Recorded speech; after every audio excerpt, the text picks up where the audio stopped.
ইয়ানালুহু আত-তাকওয়া মিনকুম। কোরবানির পশুর গোশত, রক্ত কিছুই আল্লাহর কাছে যায় না। যেই চেতনা থেকে, যেই তাকওয়ার সুপ্ত চেতনা থেকে আমরা কোরবানি করি, সেটা আল্লাহর কাছে ঠিকই যায়। সো ইখলাসটা এনশিওর করতে হবে, না হলে কোরবানি অর্থহীন হয়ে যেতে পারে। অনেকে আছেন প্রতি বছর কোরবানি করি, এবছর যদি না করি ছেলে মেয়েরা কার মুখের দিকে চেয়ে থাকবে। তাহলে এটা সামাজিক মর্যাদা রক্ষার কোরবানি হলো, আল্লাহর উদ্দেশ্যে না। অনেকে হয়তো মনে করেন যে আমরা প্রতি বছর গরু কোরবানি দেই, এবছর টাকা নাই, ধার করে হলো দিতে হবে। কেন?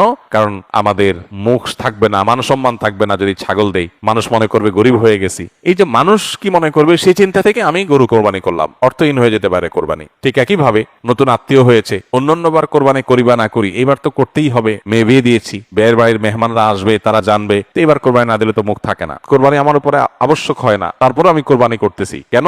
ব্যয়কে দেখানোর জন্য। ইখলাস নষ্ট হয়ে গেল।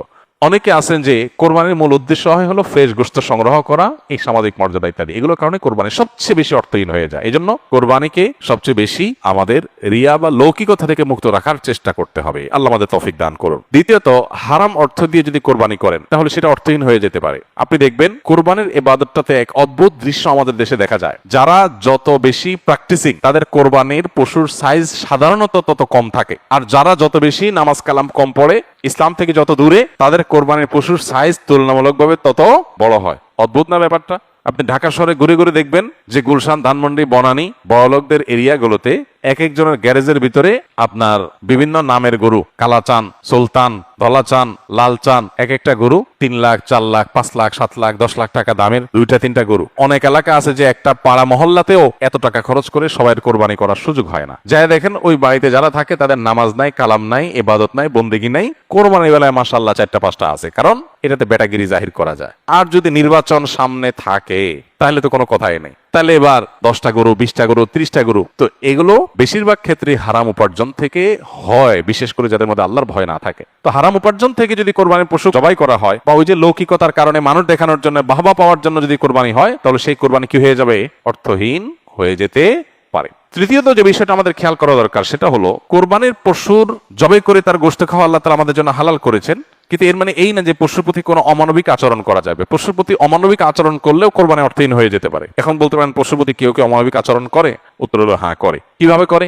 অনেকে আছেন পশু কিনে আনার পর যথাযথভাবে যত্ন আত্তি করে না, নিয়মতান্ত্রিক ভাবে খাওয়ায় না। কারণ জবাই করে ফেলবো, দরকার কি খাওয়ানোর? আপনি 1 সপ্তাহ আগে, 5 দিন আগে বাজার থেকে পশু কিনে আনছেন, এর ঠিক মতো খাওয়াইলেন না, যেখানে তার কষ্ট হয়, মশা টশা আছে, যেখানে সেখানে তার বেঁধে রাখলেন। মিনিমাম যত্ন আত্তি যতটুকু দরকার, পশু হলেও তার ভিতরে প্রাণ আছে, সে প্রাণী। সো প্রাণী হিসাবে তাকে যতটুকু যত্ন করা দরকার সেটা না করে জবাই তো করে ফেলবো, দরকার কি আর কেয়ার করা? তাকে আপনি অহেতুক কষ্ট দিলেন, তাহলে এটা আপনার কোরবানিকে অর্থহীন করতে পারে। নবী সাল্লাল্লাহু আলাইহি ওয়াসাল্লাম বলেছেন, ইন্নাল্লাহা কাতাবাল ইহসানা আলা কুল্লি শাই। আল্লাহ প্রত্যেকটা বস্তুর প্রতি ইহসান করা, অনুগ্রহ করাকে আবশ্যক করে দিয়েছেন, ফরজ করে দিয়েছেন। প্রতিটা বস্তুর প্রতি কি করতে হবে?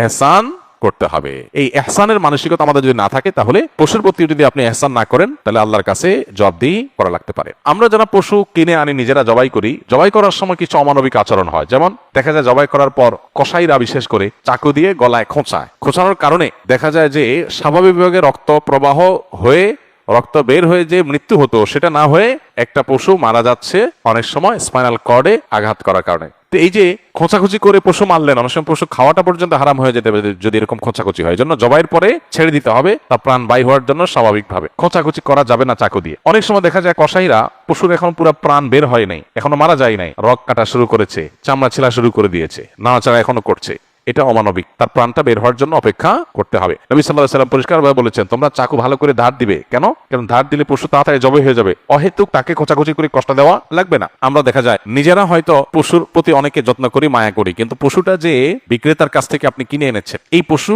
প্রতি সে হয়তো কোনো অমানবিক কাজ করেছে, যদিও তার দায়টা আপনার উপর আসবে না, কিন্তু সামাজিকভাবে আমাদের সবার উপরে এই দায়টা চলে আসে। আমরা জানি পশু পরিবহন থেকে নিয়ে, পশু বাজারজাত করা থেকে নিয়ে জবে পর্যন্ত ধাপে ধাপে পশুর প্রতি চরম অমানবিক আচরণ এদেশে করা হয়। পরিবহনে হয়, আপনারা জানেন, একটা ট্রাকে ধরা যাক যে 15টা গরু উঠানো যাবে, সেখানে 20টা গরু উঠানো হলো, 5টা গরু বেশি উঠানো হলো, তাতে পট্টা বেশি হয়ে যায়, খরচ কম পড়ে, ব্যবসাটা একটু বেশি হয়ে যায়। কিন্তু 5টা গরু বেশি উঠানোর কারণে কি হয়? ওই পশু যেগুলোকে উঠানো হয়েছে সেগুলোকে এমন গাদাগাদি করে দাঁড় করানো হয় যে তাদের গায়ে, শরীরে রীতিমতো ঘা হয়ে যায়, এবং মাঝখান দিয়ে এমন ভাবে বাঁশ বেঁধে দেওয়া হয় যাতে কোনোভাবে বসতে না পারে। 10 ঘন্টা, 15 ঘন্টা, 20 ঘন্টা পর্যন্ত অনেক সময় সিরিয়ালে জ্যামে ট্রাকগুলো পিকআপ গুলো আটকা পড়ে থাকে এবং 20 ঘন্টা ধরে তাদেরকে এভাবে এমন ভাবে বাঁশ বেঁধে দেওয়া হয় যাতে করে কোনোভাবে বসতে না পারে। ছাগল দোকানে আপনারা দেখবেন ঢাকায় যে সমস্ত আপনার ছোট ছোট ছাগল বিক্রির জায়গাগুলো আছে, দোকানগুলো আছে, সেগুলোতে দেখবেন গলায় রশি বেঁধে এমন ভাবে ঝুলায় রাখা হয় যে হয়তো 1-1.5 ফিট বা আরো কম রশি রাখা হয়,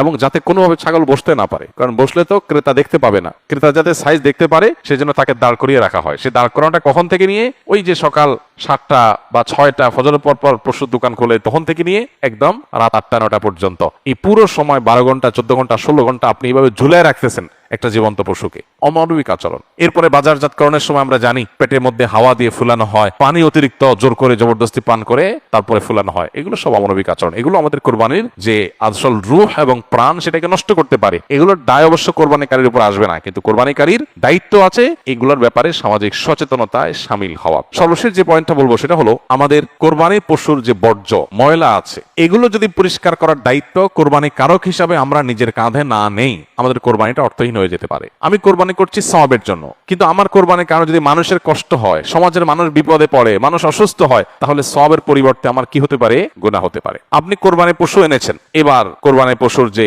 গোবর, তার পেশাব, বিষ্ঠা, এগুলো পুরো এলাকাকে ময়লা দিয়ে ভরে ফেলেছে, দুর্গন্ধে ছেয়ে গেছে। আপনি কোরবানিকারী, আপনার দায়িত্ব এগুলোকে পরিষ্কার করে যথাস্থানে ফেলে দেওয়া এবং মানুষের যেন কষ্ট না হয় সেদিকটা খেয়াল করা। পেশাব করেছে, পানি দিয়ে তাড়াতাড়ি করে ধুয়ে ড্রেনে এটাকে ফেলে দেওয়া এবং ড্রেনে যাতে আবার প্রবাহটা ঠিক থাকে সেজন্য আপনি ভূমিকা রাখা, এটা আপনার কর্তব্য। গোবরগুলো নিয়ে আপনি ড্রেনে ফেলে দিলেন, তাহলে ড্রেনে জলাবদ্ধতা তৈরি হবে, পানি প্রবাহ বন্ধ হয়ে যাবে এবং সেটার কারণে সেই বদ্ধ পানিতে মশা তৈরি হবে, ডেঙ্গু তৈরি হবে। সেখান থেকে মানুষ, এখন ডেঙ্গুর সিজন শুরু হয়েছে, গতকালকে না যেন আজকে পত্রিকা দেখলাম যে এবার মৌসুমের শুরুতেই ডেঙ্গুর প্রকোপ ভয়াবহ। হয়তো এখান থেকে যে মশা তৈরি হয়েছে এটা কোনো মানুষকে কামড় দিবে, সে মানুষটা অসুস্থ হয়ে হসপিটালে ভর্তি হয়ে হয়তো মারা যাবে, লাখ লাখ টাকা খরচ হবে, আইসিইউতে যাবে, আপনি হয়তো জানেন না, আপনি কোরবানি করে চলে গেছেন।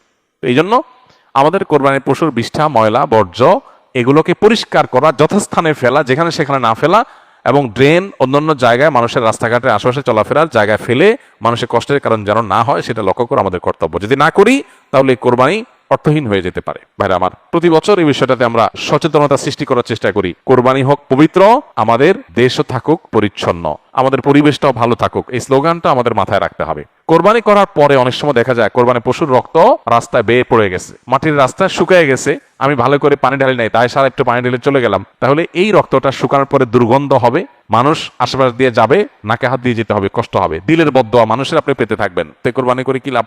আল্লাহর বান্দাদের কষ্ট দিয়ে তো আল্লাহকে আপনি খুশি করতে পারবেন না। কুরবানি পশুর জবে করার পর অনেকে বড়ি পছন্দ করেন, বড়ি খাওয়া হালাল, কেউ চাইলে পছন্দ করলে খেতে পারে পরিষ্কার করে। এখন বড়ির যে ময়লা সেগুলো আপনি রাস্তার পাশে কোন একটা খালে ফেলে দিয়ে চলে গেলেন, কারোর খেতে ফেলে দিয়ে চলে গেলেন, রাস্তার ধারে ফেলে দিয়ে চলে গেলেন। এবার 1 সপ্তাহ, 10 দিন, 15 দিন, 20 দিন, অনেক সময় 1 মাস বা আরো বেশি সময় পর্যন্ত এগুলোর গন্ধে আশেপাশে মানুষের বসবাস করা কঠিন হয়, পথচারীদের কষ্ট হয়। তো এগুলো সবগুলোই কিন্তু আমাদের কোরবানিকে অর্থহীন করে ফেলতে পারে। অতএব আমাদের উচিত হবে যে আমাদের কোরবানি পশু ময়লা বর্জ্য এগুলোকে গর্তে ফেলে দিয়ে মাটি চাপা দিয়ে সুন্দর করে সেটাকে দাফন করে দেওয়া, যাতে কোনোভাবে মানুষের কষ্টের কারণ না হয়। আল্লাহ রাব্বুল আলামিন আল্লাহকে সন্তুষ্ট করার মতো করে কোরবানি আমাদেরকে নিবেদন করার তৌফিক দান করুন। কোরবানি যেখানে ত্যাগের কথা বলে সেখানে যদি আমরা মানুষকে কষ্ট দেই তাহলে এটা সওয়াবের পরিবর্তে কোনো কোনো ক্ষেত্রে গুনাহের কারণ হতে পারে। সবাইকে জানাই ঈদ মোবারক।